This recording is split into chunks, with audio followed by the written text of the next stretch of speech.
So guess finally who is back. Walton আমাদের পণ্য। ওয়ালটন বাজারে নিয়ে এসে বলেছে তাদের নতুন একটি budget smartphone Walton GE NX1। ফোনটির দাম রাখা হয়েছে 11,428 টাকা। এই প্রাইস রেঞ্জে বা এই দামে ফোনটা অ্যাকচুয়ালিতে কী কী অফার করছে এবং অ্যাজ এ বাজেট স্মার্টফোন হিসাবে কেমন হতে যাচ্ছে সেটাই আমরা আজকের ভিডিওতে জানবো। So let's talk about it. শুরুতে আমরা ফোনটা ডিজাইনটা বা লুকসটা কিনে কথা বলি।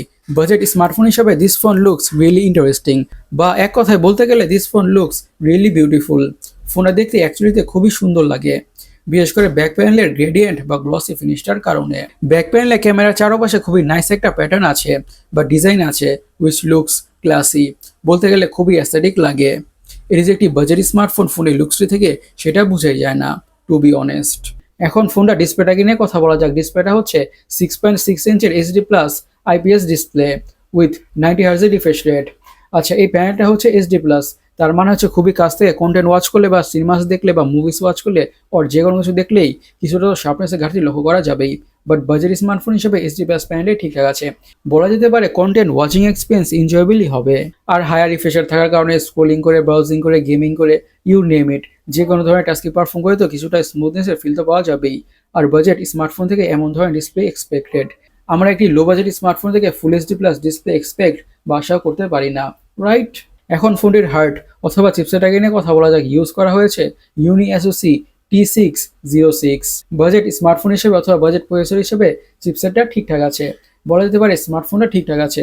হাই লেভেলের গেমসগুলোকে লো সেটিংসে ঠিকঠাকভাবেই খেলা যাবে অথবা রান করা যাবে কোনো ধরনের হিকাপের বা ল্যাগের ইস্যুস ছাড়াই। বাট এটা ঠিক যে ফোনটাকে খুব বেশি হ্যাভি ইউজ করা ট্রাই করা হলে বা খুবই বেশি প্রেশার দেওয়ার ট্রাই করা হলে তখন ফোনে থেকে অবভিয়াসলি ল্যাগের ইস্যু বা হ্যাংয়ের ইস্যু ফেস করতে হবে, দ্যাটস ফর শিওর অথবা অবভিয়াস। আর ফোনটিকে হেভি ইউজার্সদের মাথায় রেখে বানানো হয় নাই।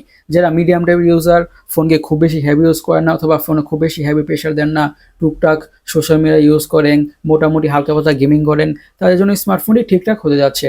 হেভি ইউজার্সদের জন্য অবশ্যই এই ফোনটি নয়। হেভি ইউজার্স হলে আপনার অন্য কোনো অপশন চেক আউট করতে পারেন।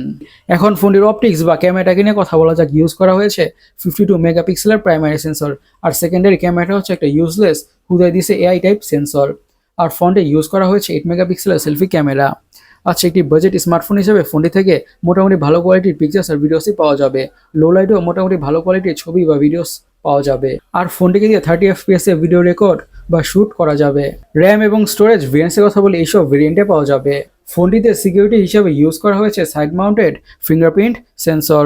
এখন ফোনটার ব্যাটারি নিয়ে কথা বলা যাক। পুরো ফোনটাকে ব্যাকআপ দিচ্ছে 5000 mAh এর ব্যাটারি এবং সাথে থাকছে একটা নর্মাল চার্জার। ফোনটির কালার ভেরিয়েন্টসের কথা বলে এসব কালার ভেরিয়েন্টে পাওয়া যাবে।